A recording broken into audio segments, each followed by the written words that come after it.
হযরত সুলাইমান আলাইহিস সালাম বলল যে হুদহুদ পাখিকে তো দেখা যাচ্ছে না, ও কোথায় গেছে?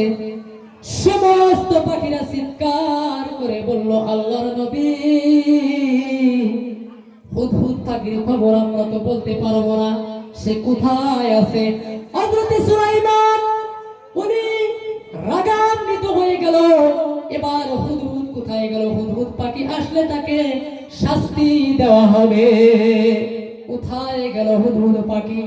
এরকম আলোচনা বিলোচনা করতে করতে হুদহুদ পাখি ইন দা মিন টাইমের মধ্যে হযরত সুলাইমান আলাইহিস সালামের সামনে আয়েশা হাজির হয়ে গেল। জোরে বলি সুবহানাল্লাহ। হুদহুদ পাখি বলতেছে, সুলাইমান আলাইহিস সালাম হুদহুদ পাখিকে বলতেছে, এ হুদহুদ, তুমি কোথায় ছিলে এত লম্বা সময়? তোমাকে তো হাজিরা করার টাইমে, নাম প্রেজেন্ট করার টাইমে পাওয়া গেল না। হুদহুদ পাখি বলল, আল্লাহর নবী সুলাইমান, আমার বেয়াদবি ক্ষমা করে দিবেন। হুজুর, আমি এমন এক এলাকার মধ্যে গিয়েছিলাম গো, যে এলাকার মধ্যে তায়া আমি একটা এমন ইলম নিয়ে আসছি, যে ইলম আপনি নবীর কাছেও নাই। হযরত সুলাইমান আলাইহিস সালাম বলল, হে হুদহুদ, কি এরকম ইলম? হুদহুদ পাখি বলল, হে আল্লাহর নবী সুলাইমান, তাহলে শোনেন, আপনার আমি এক এমন রাজ্যের মধ্যে গেছিলাম, একটা রাজ্যতে গেছিলাম, রাজ্যতে যায় দেখলাম ওই রাজ্যের সমস্ত মানুষে কি করে? মূর্তি পূজা করে। আর একজন মানুষ আছে, ওই মহিলাটার নাম হলো বিলকিস। ওই বিলকিস রানী যে কথা বলে তার অনুসরণ সবাই করে, তারা কিন্তু কেউ আল্লাহকে মানে না।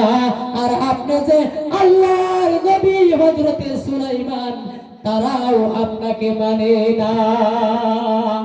হযরত সুলাইমান আলাইহিস সালাম বললেন, তাই নাকি? বলল, হ্যাঁ। হযরত সুলাইমান আলাইহিস সালাম বিসমিল্লাহির রহমানির রহিম বলে একটা চিঠি পাঠাইলেন করে বিলকিস রানীর কাছে। বিলকিস রানীর কাছে হযরত সুলাইমান চিঠি পাঠাইলো। ওই চিঠি হুদহুদ পাখিকে দিয়ে পাঠাইলো। হুদহুদ পাখি নিয়ে ওই বিলকিস রানীর কাছে চিঠিটা পৌঁছায়া দিলেন। এবার বিলকিস তার সিংহাসনে বসে ওই চিঠিটা পড়তেছে, দেখতেছে হযরত সুলাইমান আলাইহিস সালাম উনি একজন আল্লাহর নবী। উনি চিঠির মধ্যে লিখছে যে তোমরা এই রাজ্যের মধ্যে কেউ আল্লাহর ইবাদত করো না, এক আল্লাহকে আল্লাহ বিলা মানো না। আর আমি যে নবী হযরত সুলাইমান আলাইহিস সালাম, আমাকেও তোমরা নবী বিলা মানো না। সুতরাং আমি তোমাদের বিষয় জেনে গেছি, তোমরা অতি শীঘ্র করে তোমরা তোমাদের দলবল নিয়ে, যত জনসাধারণ আছে নিয়ে আমার দরবারে হাজির হয়ে যাও, আর কলেমা পড়ে মুসলমান হয়ে যাও। এ যুবক বন্ধুরা, মুরব্বী বাবাদিরা, একটু ভালো করে জেনে নেন, শুনে নেন।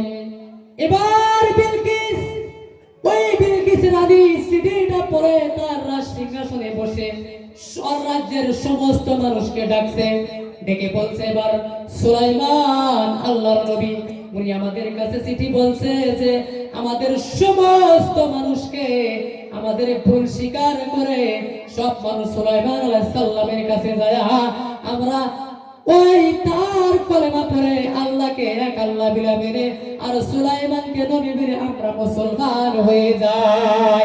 সমস্ত মানুষদেরকে বলল, তার উজির নাজিররা বলল, হে রানী, আমরা তো শক্তিমান কন্যা, আমরা কেন সুলাইমানের কাছে পরাজিত করব? কেন সুলাইমানের কাছে হার মেনে নিব? হযরতে বিলকিস রানী বলল, না না, ইনি কোনো সাধারণ মানুষ না, সাধারণ মানুষ না, ইনি বলেন আল্লাহর নবী হযরত সুলাইমান আলাইহিস সালাম। সুতরাং আমরা আমরা যদি তার কাছে ভুল না স্বীকার করি, আমরা যদি তার সাথে কলেমা পড়ে মুসলমান না হই, তাহলে আমাদের উপরে আল্লাহর তরফ থেকে কোনো ধরনের গজব আসতে পারে। সুতরাং আমরা চলো সবাই মিলে সুলাইমানের দরবারে যায় কলেমা পড়ে মুসলমান হয়ে যায়। যুবক, হুদুদ পাখি এই সম্পূর্ণ খবর নিয়ে হযরতে সুলাইমান আলাইহিস সালামের কাছে নিয়ে আসলো। সুলাইমান আলাইহিস সালাম বলল, হুদহুদ রে, কি খবর নিয়ে আসছো বলো। হুদহুদ পাখি বলতেছে, আল্লাহর নবী, খবর খুবই সুন্দর। তারা মাশওয়ারা করলো যে তারা তার দল বল নিয়ে বিলকিস রানী আপনার দরবারে আসতেছে। এই কথা শোনার সঙ্গে সঙ্গে হযরতে সুলাইমান সমস্ত জিন যত ছিল সমস্ত তার প্রজাপালককে ডাকলো। ডাকার পরে বলতেছে, এই মেহফিলের মধ্যে থেকে কে আসো যে ওই বিলকিস রানী এখানে আসার আগে তার সিংহাসনটা এখানে এনে তার সামনে হাজির করে দিতে। অনেক লম্বা ঘটনা। তাই হোক, একজন মানুষ একজন জিনে বলেছে, যাবো না, আমি এনে হাজির করে দিব। বহুত লম্বা ঘটনা, সংক্ষেপ করে দিলাম কারণ আমার হুজুরও আসছে। যাই হোক, এবার একজন জিনের মধ্যে থেকে একজন জিন বলতেছে, আল্লাহর নবী, আমি ওই সিংহাসনটা আপনার সামনে আয়না হাজির করে দেব। হযরত সুলাইমান বলল, তুমি কত টাইমের মধ্যে এনে দিতে পারবা? তিনি বলল, ওই জিন বলতেছে, আল্লাহর নবী, আপনি যে এই রাজ সিংহাসনে বসে আছেন, যে আসনের মধ্যে বসে আছেন, এই আসনের মধ্যে থেকে উঠে দাঁড়াবেন আর বসবেন যতটুকু টাইম লাগবে। এই টাইম হওয়ার মধ্যে আমি ওই বিলকিস রানীর সিংহাসন এনে আপনার সামনে হাজির করে দিব। এবার বলল, ঠিক আছে। হযরত সুলাইমান আলাইহিস সালামের জামানায় তার কিছু উম্মত ছিল। উম্মতের মধ্যে থেকে একজন মানুষ দাঁড়াইলো। একজন মানুষ দাঁড়ায়া বলল, আল্লাহর নবী, আমি ওই বিলকিস রানীর সিংহাসন আপনার সামনে হাজির করব। হযরত সুলাইমান বলল, তুমি কত টাইমের মধ্যে এনে দিতে পারবা? ওই আল্লাহর বান্দা বলল, হে আল্লাহর নবী সুলাইমান, আপনি খালি একবার চোখের পলক মারবেন আর চোখ বুঞ্জায় আপনি তাকাবেন, এই মুহূর্তের মধ্যে বিলকিস রানীর আসনটা যত দূরে থাক না কেন আমি এনে আপনি নবীর সামনে হাজির করে দিব। জোরে বলি সুবহানাল্লাহ।